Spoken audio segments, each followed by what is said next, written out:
Stories, Fables, Ghostly Tales.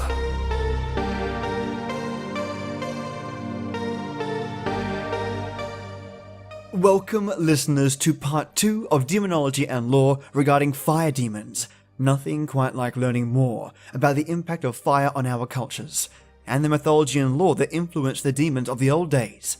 Today I'll be continuing to cover more Moncure Daniel Conway's book, Demonology and Lore, and adding my own little bits of information to spice it up where I think I can add more value.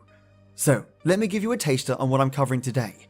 I'll be reading about the practices of jumping over fires, rituals involving fires that were culled short due to Christian beliefs, mysticism surrounding fire as a tool of clarity and divination, fire to summon and conjure spirits to heal, and more focus on fire in mysticism, and less about specific demonic influences. And although he covers less about demons in this part of this chapter, he does mention more about sprites and demonic creatures. Now, turn the lights off, the sound up, and get ready to learn something different.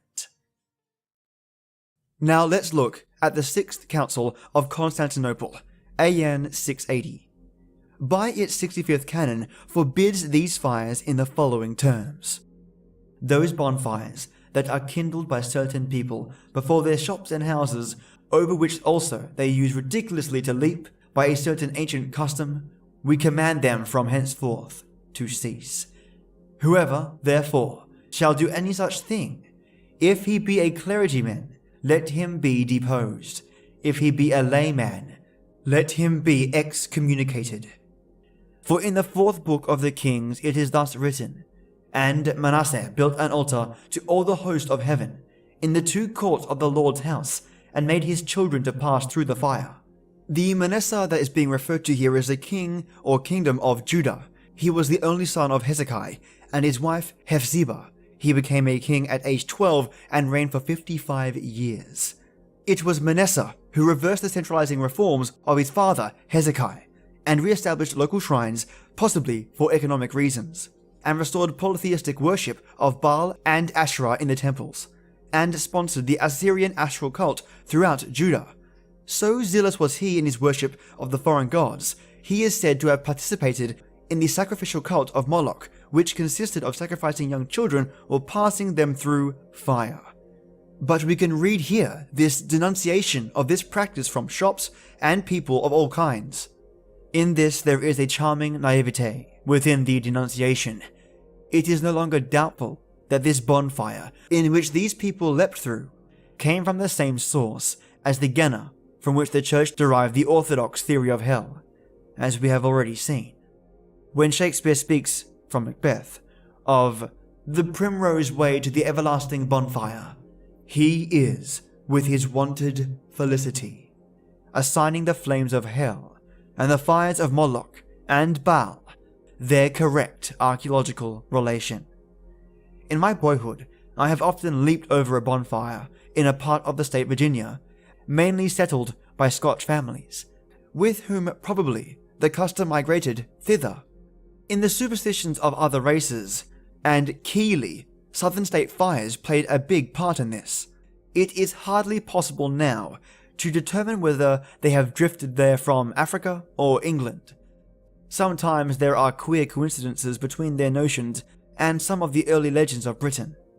Thus, the tradition of the shepherd guided by a distant fire to the entrance of King Arthur's subterranean hall, where a flame fed by no fuel coming through the floor, revealing the slumbering monarch and his court, resembles somewhat stories I have heard from others in the land, of their being led by distant fires to lucky, others say unlucky, or at any rate enchanted spots.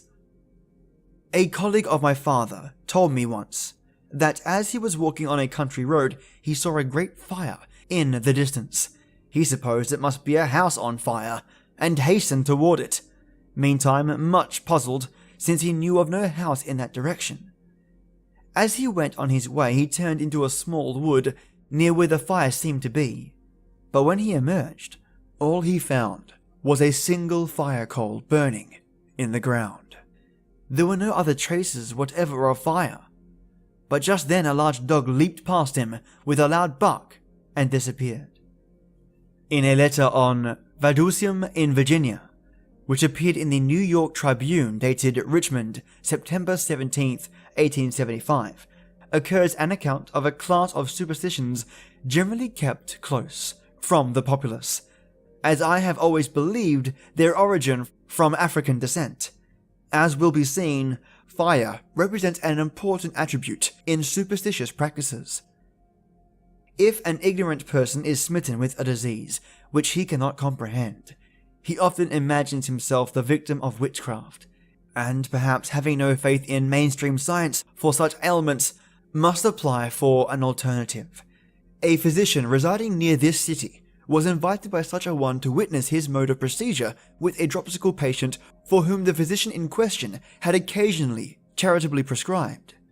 Curiosity led him to attend the séance, having previously informed the physician that since the case was in such hands, he relinquished all connection with it.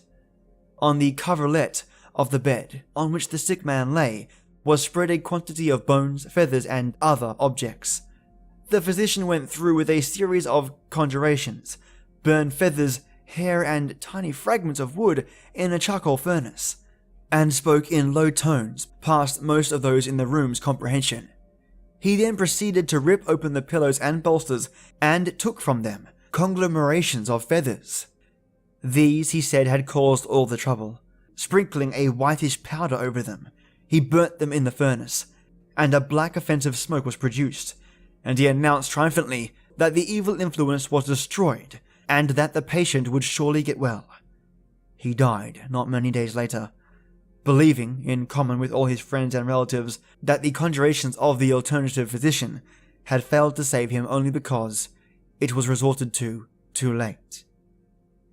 The following account of a spell from which his wife was rescued was given to me by another colleague in Virginia. The wizard, to quote the exact words of my informant, threw a stick on a chest. The stick bounded like a trapball 3 times. Then he opened the chest, took out something like dust or clay, and put it into a cup with water over a fire. Then he poured it over a board, after chopping it 3 times, which he then put up beneath the shingles of the house. Returning to the chest, he took a piece of old chain, near the length of my hand, and took a hoe and buried the chain near the sill of the door of my wife's house, where she would pass. Then he went away. I saw my wife coming and called to her not to pass, and to go for a hoe and dig up the place. She did this, and I took up the chain, which burned the ends of all my fingers clean off.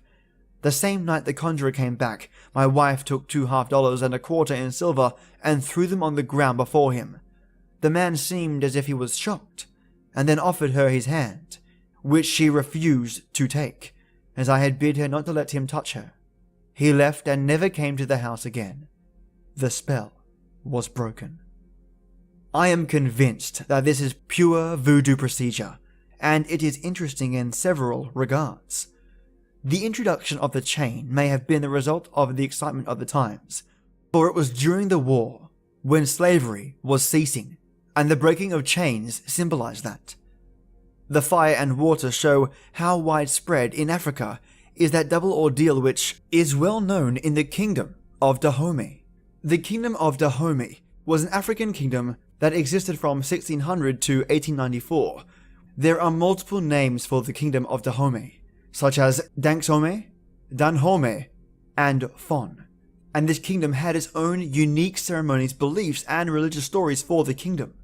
They are known to worship their ancestors and the land of the dead, asking for support and permission from them for their activities on Earth, and speaks to the fire practices that Moncure Daniel Conway talks about, that Manasa was part of. There is a darker side to their celebrations in that a human sacrifice was an important part of the practice. There was an annual custom where 500 prisoners would be sacrificed, and if a ruler died, hundreds to thousands of prisoners would be sacrificed. The highest amount reported killed was 4,000 in one of the ceremonies of 1727. In saying this, the Dahomey kingdom, of course, wasn't the only ones that used fire in their practices.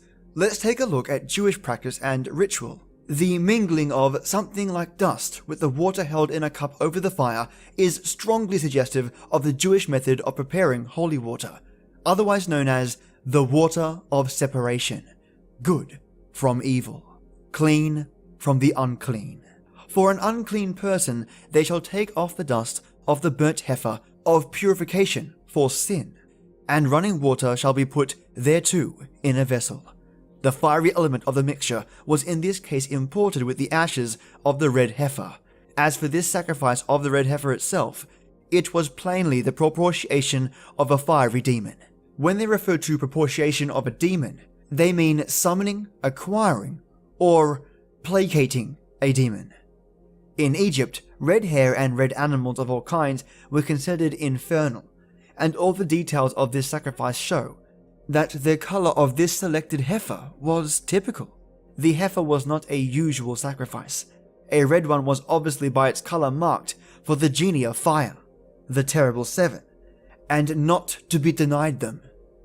Its blood was sprinkled 7 times before the tabernacle, and the rest was utterly consumed, including the hide, which is particularly mentioned, and the ashes taken to make the water of separation.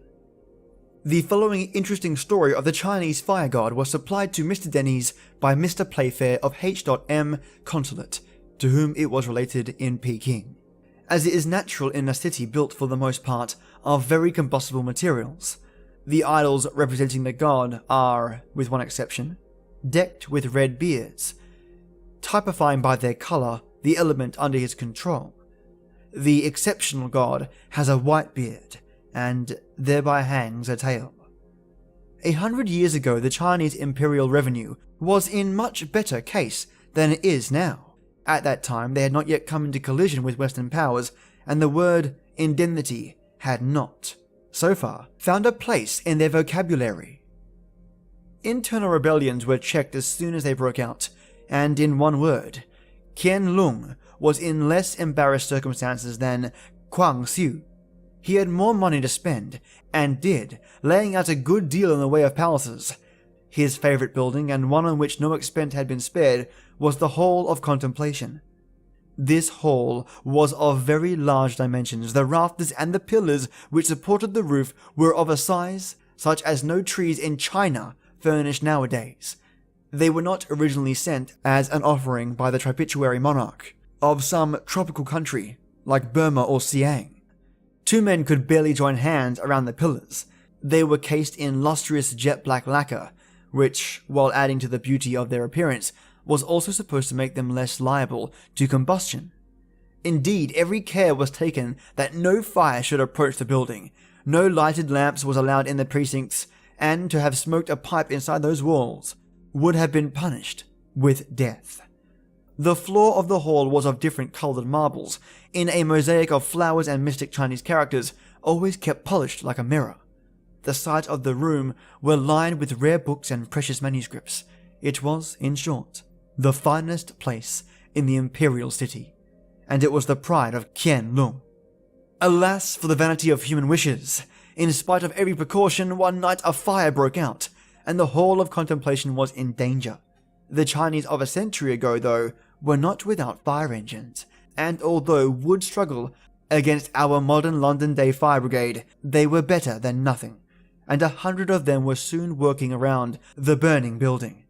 The Emperor came out to superintend their efforts, and encourage them to renew their exertions, but the whole was doomed, and more than earthly power was directing the flames, and mortal efforts were of no avail. For on one of the burning rafters, Qian Lung saw the figure of a little old man with a long white beard, standing in a triumphant attitude. "It is the god of fire," said the Emperor. "We can do nothing." So the building was allowed to blaze in peace. The next day, Qian Lung appointed a commission to go the round of the Peking temples in order to discover in which of them there was a fire god with a white beard, that he might worship him and appease the offended deity. The search was fruitless. All the fire gods had red beards, but the commission had done its work badly, Being highly respected mandarins of genteel families, they had confined their search to such temples as were in good repair and of creditable exterior.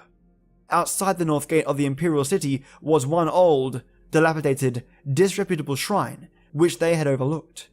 It had been crumbling away for years, and even the dread figure of the god of fire, which sat above the altar, had not escaped desecration. "Time has thinned his flowing locks," Kian said, and the beard had fallen away altogether. One day, some water carriers who frequented the locality thought, either in charity or by way of a joke, that the face would look better with a new beard. So they unveiled some cord, and with the frayed out hemp adorned the beardless chin. An official passing the temple one day peeped out, in curiosity, and saw the hempen beard. "Just the thing the emperor was inquiring about," said he to himself, and he took the news to the palace without delay. The next day there was a state visit to the dilapidated temple, and Qian Lung made obeisance and vowed a vow. "O fire god," said he, "thou hast been wroth with me, in that I have built my palaces, and left thy shrine unhonoured and in ruins. Here do I vow to build there a temple surpassed by none other of the fire gods in Peking. But I shall expect thee in future not to meddle with my palaces." The emperor was as good as his word. The new temple is on the site of the old one, and the fire god has a flowing beard of fine white hair. In the San Francisco Bulletin, I recently read a description of the celebration by the Chinese in that city of the Feast for the Dead, in which there are some significant features. The chief's attention was paid, says the reporter, to a figure representing what answers in their theology to our devil, before proceeding with their workshop over individual graves. This figure is on the west side of the temple.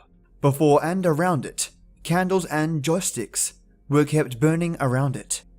On the east side was a better-looking figure, to which they paid comparatively little attention. It was of course but natural that the demon of fire should gradually be dispelled from the element in its normal aspect, as its uses become more important through human invention and its evil possibilities were mastered. Such demons became gradually located in the region of especially dangerous fires, as volcanoes and boiling springs. The titan whom the ancients believed struggling beneath Etna remained there as the devil in the Christian age. Saint Agatha is said to have prevented his vomiting fire for a century by her prayers. Saint Philip ascended the same mountain, and with book and candle pronounced a prayer of exorcism, at which 3 devils came out like fiery flying stones, crying, "Woe is us! We are still hunted by Peter through Philip the Elder." The volcanoes originated the beliefs that hell is at the Earth's center, and their busy volcans of classic ages have been easily transformed into sulphurous lords of the Christian hell. Such is the medieval Harborum, demon of arson, with his 3 heads, man, cat, and serpent, who rides through the air mounted on a serpent and bears in his hand a flaming torch. The astrologers assigned him command of 26 legions of demons in hell, and the superstitions often saw him laughing on the roofs of burning houses. But still more dignified is Rome, who commands 30 legions and who destroys villages.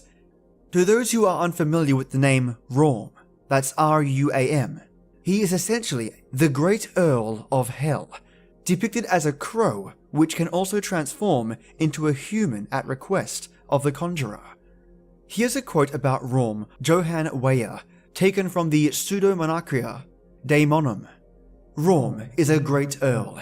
He is seen as a crow, but when he putteth on human shape, at the commandment of the exorcist, he stealeth wonderful out of the kingdom's house, and carrieth it whither he assigned. He destroyeth cities, and hath great despite unto dignities. He knoweth things present, past, and to come, and reconcileth friends and foes.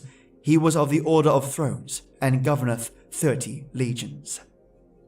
Hence, also, concerned in the destruction of war, and although this made his usual form of apparition on the right rank of the Rhine that of the Odinistic raven, on the left bank he may be detected in the Little Red Man who was reported as the familiar of Napoleon I, serving as a guider and an advisor for Napoleon during his career.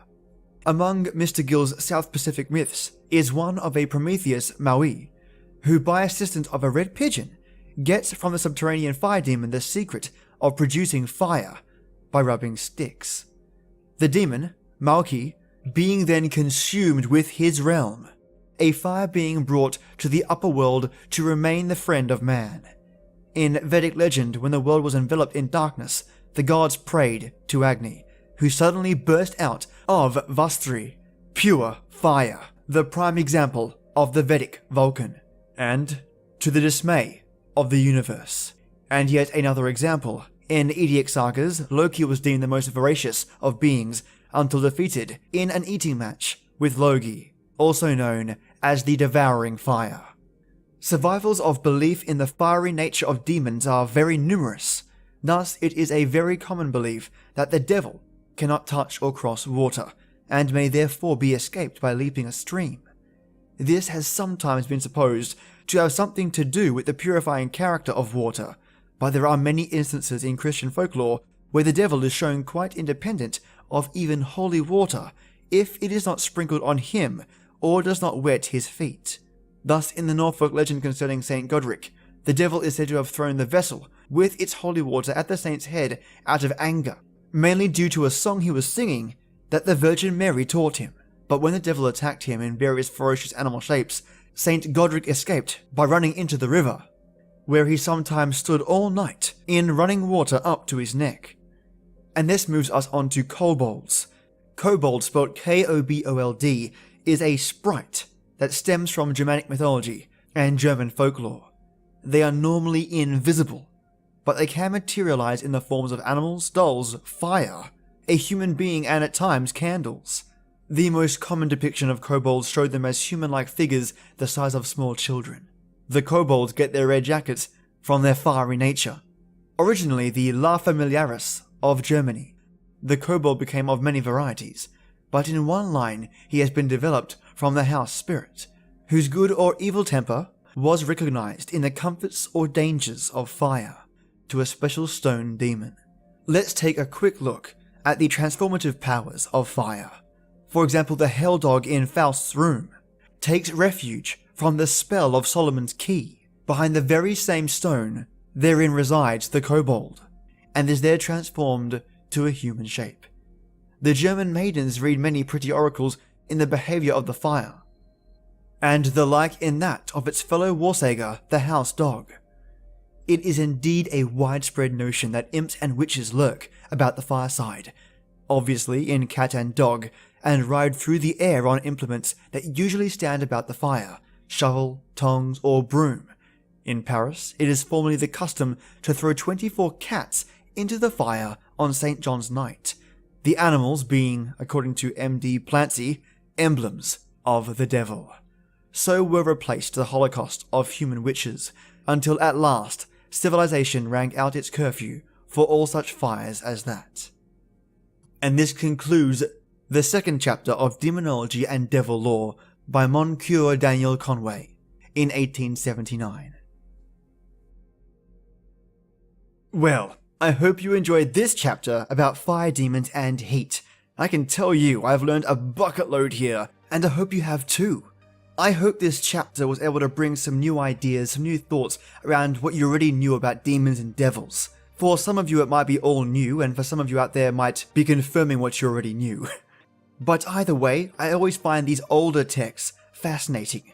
It's both a time capsule of the thoughts and ideas of the past, and you can see how it translates to modern day society and our current beliefs. So that connection is always fascinating to me, something that I wanted to share with you all. Also, there are plenty of stories tucked away in this text alone. The only trouble is conflicting Roman and Greek mythology and trying to figure out the differences in them. And accurately. There's probably an episode just in that goodness. Next in line though, mates, with Demonology and Devil Lore by Moncure Daniel Conway is Cold Demons, oh yeah. Nothing but the frost. As expected, after heat comes the cold. and we cover topics like survival of the frost giant in Slavonic and other countries, the frozen hell, bardism, and Boulder, to name a few. So much in Chapter 3, mates. Now, it's a lovely Friday in Australia, and I hope you're doing fantastic. Next week, though, I have some creepy stories heading your way. Yes, as always, I'm shaking things up a bit. So I'll be lining them up this weekend for your lovely ears, chatting to authors, and trying to get the best ones for you. So I can't wait. Now, my demonic champions and devilish sprites, have a kick-ass weekend, and I'll see you Monday. As always, till next time.